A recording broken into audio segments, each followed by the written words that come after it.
John McCain is apparently out of fucks to give. Recently, he schooled a Fox News reporter, Peter Doocy, wonder if there's any relation to any other Fox hosts, on what he said was a really, really stupid question. Let's watch. Has your relationship with the president frayed to the point that you are not going to support anything that he comes to you and asks for? Why would you say something that stupid? Why would you ask something that dumb? Huh? My job as a United States Senator is a senator from Arizona, which I was just reelected to. You mean that I am somehow going to behave in a way that I'm going to block everything because of some personal disagreement? That's a dumb question. That's awesome. Look, say what you want about John McCain. And I do. I disagree with him on a lot of issues. For one, number one, I think he's far too much of a warmonger. But man, I really like it when he decides not to put up with bullshit. Now, what's interesting here, other than the response, was the question, right? Now, Fox News, I think their anchors live in a world that if you're against something or someone, then you're automatically against everything that they do. Let's take President Obama, for example, okay? It's no secret Fox News didn't like Obama, obviously. So what they did is they criticized him for anything and everything, right? They criticized him for wearing a tan suit. He got criticized for wearing a tan suit. Seriously. But more substantively, let's take the Republicans in Congress. They blocked everything. And not just because he was a Democrat. And look, he was a center-right Democrat. So on occasion, of course, he put out a hand to Republicans.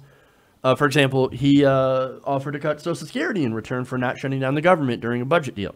He put Social Security on the table. He's like, here you go. You can cut it. I don't care. We'll do change CPI, which is, yes, an effective cut in the growth of benefits. You know what the Republicans did? They said no. Not because they like Social Security, not because they're defenders of Social Security. They can't wait to cut your Social Security. No, it's because President Obama, he put it on the table, and they despise President Obama. That's the thing. They despise him. Same with healthcare. President Obama essentially took their healthcare plan and implemented it. He dropped the public option in order to help get Republican votes. Do you know how many Republicans voted for the ACA? 0. And then they went on a crusade for the next 8 years trying to destroy the ACA.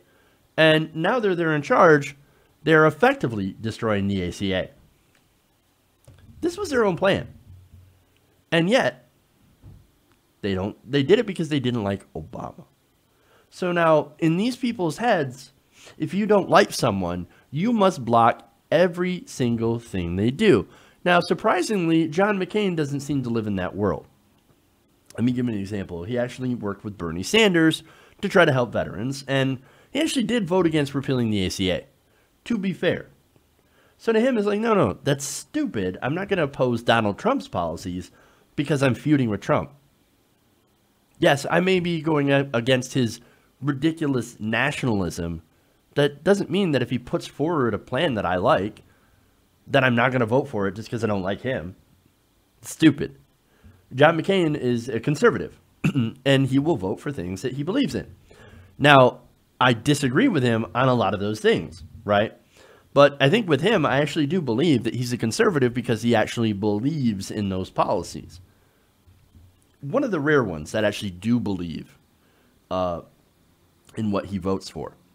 In this exchange, it does kind of show you where Fox News, and I think many in the conservative movement, where they actually are.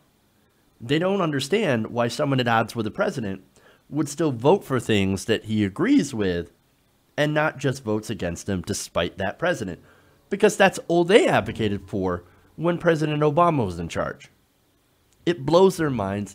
They cannot fathom it. Because all they think about is politics and not actual policy. It is a game for them. And the game is all about winning. And when you look at it from that perspective, their fierce backing of Donald Trump makes a lot more sense. Hey everybody, thanks for watching this video. If you want to see more like this, please hit the subscribe button below. And if you want to support truly independent progressive media, please consider becoming a patron at patreon.com/TYTNation.